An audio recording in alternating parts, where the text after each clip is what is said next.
जिस दिन सीख के आओगे ये मार्केट खान है, खान पैसे की, तो एक्चुअली क्या है, हम लोग ना जब राइट टाइम होता है तब नहीं घुसते। आप कोई सा भी धंधा कर लो और आप स्टॉक मार्केट कर लो, आप पैसा ज्यादा कमाओगे स्टॉक मार्केट में। लोग कहते हैं ना 7 अजूबे, मैं कहता हूँ 8वां अजूबा म्यूचुअल फंड है। आपको कुछ करना नहीं, आपको कुछ दिमाग नहीं लगाना, आपको सिर्फ अपना पैसा उठा के म्यूचुअल फंड को दे देना और as little as 500 rupees a month. क्या एक स्ट्रेटजी होनी चाहिए आम इंसान के लिए जब डाउनफॉल दिखे कि मार्केट में बहुत करेक्शन आ रही है या डाउन जा रही है? अभी हमने पीछे देखा किस तरीके से जो इंटरनेशनल हालात बने हुए थे उस टाइम पे सर, मार्केट में एक निवेशक के लिए क्या स्ट्रेटजी होनी चाहिए कि जब दिखे कि हाँ डाउनफॉल कंटिन्यू आ रहा है या और आगे करेक्शन हो सकती है, किस तरह की स्ट्रेटजी सर होनी चाहिए मार्केट में? मैं यहाँ पे कहूंगा वी आर ग्रीडी पीपल, हम लोग लालची लोग हैं। ज्यादा पीछे नहीं जाते हम। आज मई के महीने में शूट कर रहे हैं, हम थोड़ा सा पीछे, बस 7 महीने पीछे चले जाते हैं। दिवाली टाइम 7 महीने हुए होंगे। 1,53,000 रुपए किलो चांदी थी। मैं खुद दिवाली पे पर्व पे बिल्कुल सही कह रहे हैं आप, पूजा के लिए सिक्के लेके आया था। ठीक है जी। 4 लाख चली गई चांदी वहां से। जब 1 से 2 हुई तो लोगों को लगा रही तो गिर जाएगी, 2 से 3 हुई तो वो सोचते रह गए, जब 4 लाख पहुंच गई तो सब खरीदने पहुंच गए और वहीं से वो गिर गई। तो एक्चुअली क्या है, हम लोग ना जब राइट टाइम होता है तब नहीं घुसते, तब हम सोचते हैं ये तो फ्रॉड होगा। कैसे सर राइट टाइम को समझे? आप किसी भी चीज में निवेश करिए, क्योंकि सर एक कॉमन मैन क्या होता है ना कि जैसे मैं अपने आप बताऊं, मुझे मार्केट की जानकारी नहीं है, लेकिन मुझे मेरे को चाहिए कि नहीं, हाँ मेरे को निवेश करना है। तो जिन लोगों को जानकारी नहीं है उनके लिए मैं कहता हूं भाई साहब मार्केट में आओ ही मत। आपको लिए तो बहुत अच्छा रूट सरकार ने बना के दिया है, म्यूचुअल फंड। मैं कहता हूं म्यूचुअल फंड तो आज की तारीख में, लोग कहते हैं ना 7 अजूबे, मैं कहता हूं 8वां अजूबा म्यूचुअल फंड है। आपको कुछ करना नहीं, आपको कुछ दिमाग नहीं लगाना, आपको सिर्फ अपना पैसा उठा के म्यूचुअल फंड को दे देना और as little as 500 rupees a month. वो तो ये नहीं कह रहे कि आप करोड़ों रुपए लेके लगाइए, आप तो 500 रुपए महीना लगाओ। जब आप पे 500 से लगे 1000 है तो आप 1000 लगाओ, 1000 है 2000 लगाओ। मैं तो आपको कहता हूं आप 1000 रुपए लगाइए, आप 100 करोड़ तक पहुंच सकते हैं इसी जीवन में म्यूचुअल फंड के जरिए। खुद आप लगा के देख लो। अगर आप म्यूचुअल फंड में आएंगे उस पर तरीके तसल्ली से बात करेंगे, मैं उसकी जो बाजार की स्ट्रेटेजी करेक्शन में सर थोड़ा सा उसको समझा। देखिए ये बात तो हमेशा सच्ची है कि जब कोई चीज करेक्ट होती है वो लेने के लिए हमेशा अच्छी होती है। 2 लाख रुपए गोल्ड गया, वहां से जब करेक्ट होके 1.5 लाख आ गया तो अच्छा ही प्राइस है ना। लेकिन जब होता क्या है, जब 2 लाख होता है तो लोगों को दिख रहा होता है कि 5 जाएगा, और जब 2 लाख से गिर के 1.5 हो जाता है तो वो सोचते हैं अरे ये तो 50,000 आ जाएगा। उन्हें अपने ऊपर कॉन्फिडेंस नहीं है, उन्हें मार्केट के प्रोडक्ट्स के ऊपर कॉन्फिडेंस नहीं है। तेजी में उन्हें लगता है कि अरे ये तो आसमान छू लेगा, और जरा सी गिरावट आती है उन्हें लगता है कि ये जमीन में ना घुस जाए।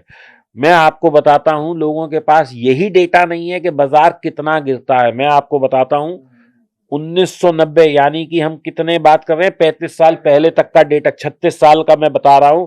1990 से बाजार का चला, 1992 में हर्षद मेहता जी आ गए, बाजार 50-60% गिरा। क्या वहां से नहीं उठा? उठा। आज 80-85 तक चला गया था। ठीक है जी। फिर वहां से उठ के कहां आया? 2000 पे हम धीरे धीरे चले, ग्लोबल मंदी आ गई, .com बबल आ गया, मार्केट के हालात बद से बदतर हो गए। क्या वहां से नहीं उठा? उठा।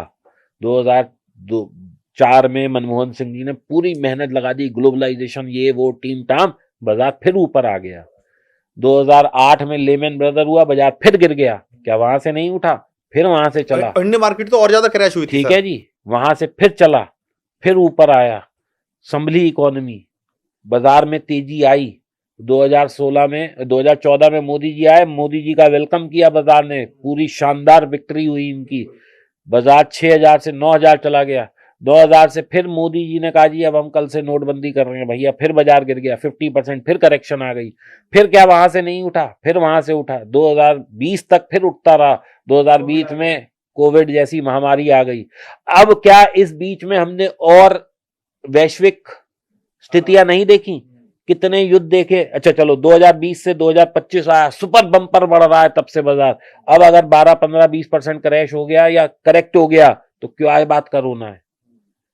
जिसने 10 साल पहले लगाया था क्या वो प्रॉफिट में नहीं है? जिसने 8 साल पहले लगाया था वो प्रॉफिट में नहीं है? हाँ, जो आदमी ने अभी लगाया ही बिल्कुल टॉप पे है भैया, वो तो लॉस लेगा।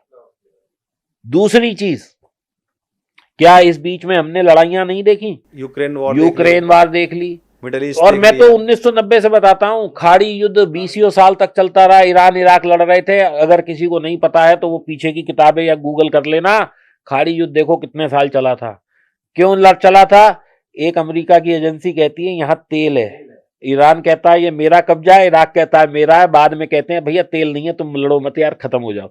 ऐसे ये बेवकूफी का युद्ध था और ये 20 साल चला था। बिल्कुल, बहुत लंबा चला था। इस बीच में लीबिया हुआ, वेनेजुएला हुआ, इसके बाद ये क्या नाम है, वियतनाम वार हुई, इसके बाद भाई साहब चाइना और कोरिया हुआ, कोरिया नॉर्थ कोरिया हुआ, इधर भाई साहब हम क्या करते हैं, ये पाकिस्तान हुआ, इंडिया पाकिस्तान भी हो गया इस बीच में 2-3 दफा। अमेरिका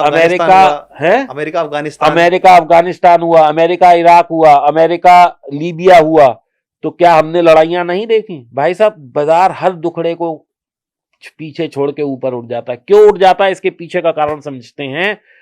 हम लोग विस्तार कर रहे हैं अपना जनसंख्या का। मोदी जी जब आए थे तो कहते थे 120 करोड़ हैं, आज हम 140 करोड़ हैं, आने वाले टाइम में 160 करोड़ होंगे, 200 करोड़ पे पहुंचेंगे। ये विस्तार बन चुके हैं ऑलरेडी। तो हम लोग क्या है भाई साहब, पानी भी पिएंगे, खाना भी खाएंगे, इंटरनेट भी कंज्यूम करेंगे। तो जब हमारी कंजम्पशन बढ़ रही है तो कंपनियों के प्रॉफिट अपने आप बढ़ेंगे।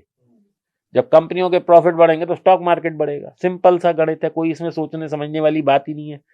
आज से 10 साल, आपने ये देखो मैं गिन पा रहा हूं 20 लाइटें लगी हुई हैं। आज से 20 साल पहले, 10 साल पहले थी इसकी जरूरत? नहीं थी। अब ये खराब भी होंगी, कल आप चेंज भी करोगे। आज आप कैमरा भी लेके बैठे हो। जब मैंने शुरू किया था पॉडकास्ट तो उस वक्त मुट्ठी भर 10-20 लोग थे, आज 200 लोगों से ज्यादा का पॉडकास्ट है। तो क्या सबने कैमरे नहीं खरीदे? बदलाव ही जीवन की नियति सबने लाइटें नहीं खरीदी, सबने माइक नहीं खरीदे, सबने ये सब क्या कहते हैं, ये साउंड प्रूफिंग के इंस्ट्रूमेंट नहीं खरीदे। तो बताइए, इसका मतलब डिमांड क्रिएट हुई ना। पुरानी चीजों की डिमांड खत्म हुई, नई चीजों की डिमांड आ गई। ये चलता रहेगा, प्रकृति का नियम है।